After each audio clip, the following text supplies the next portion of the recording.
Okay, so today we're diving into something pretty fascinating, I think, at least to me, Ramadan. Yeah, And over 1 billion people globally observe this, so it's certainly significant. absolutely. We got some great material here on Ramadan's lessons and significance, and Yeah, we're going to go past just like the basic idea of fasting, right? To right. really understand like what's going on here.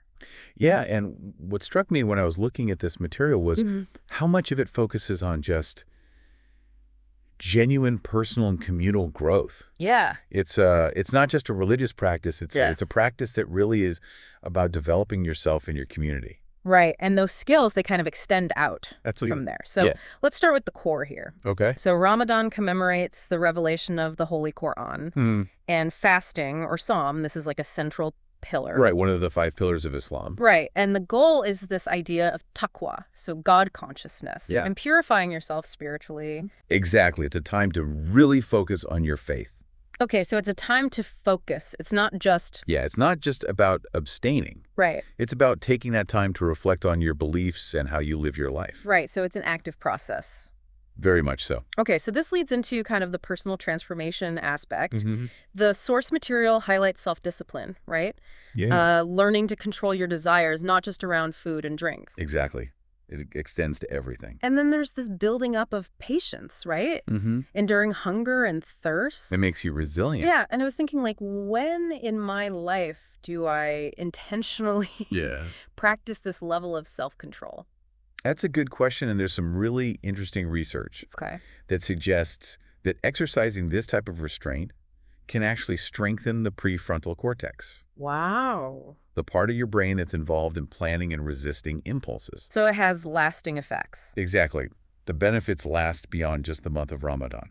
That's a great connection. And then there's the empathy aspect Yes. that comes with fasting. Mm-hmm. So by like understanding, even in like a small way, Right. what it's like to lack basic necessities, people are driven to be more charitable. It's a different level of understanding than just knowing about it intellectually. It's experiential. Exactly. Okay, so this shared experience kind of brings people together It does. around this idea of generosity. Absolutely. And speaking of bringing people together, community is huge in Ramadan. Yes, So you've got these communal prayers, the breaking of the fast together, the iftar meals. right.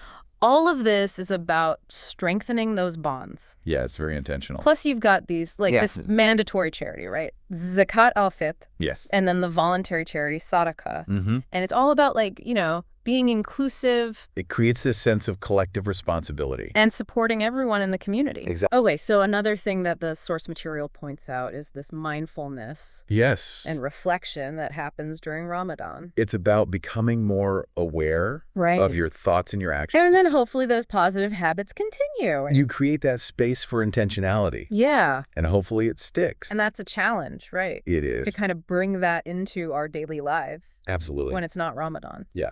Okay, so we're seeing how, like, self-discipline leads to empathy, Mm. which then, kind of fosters generosity. It's all interconnected. And then you've got mindfulness supporting that whole personal journey. Exactly. And your material nicely summed this up as self-discipline, Yeah. patience, empathy, community, and mindfulness.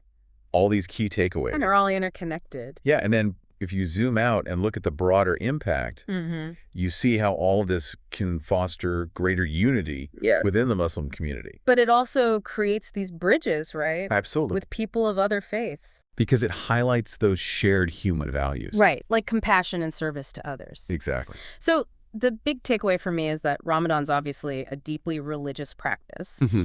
but it offers some really valuable insights into personal growth, For everyone. community, empathy, and that's something that anyone can benefit from. I think so. And it encourages this holistic transformation that has lasting potential. So true, so true. So here's something to think about.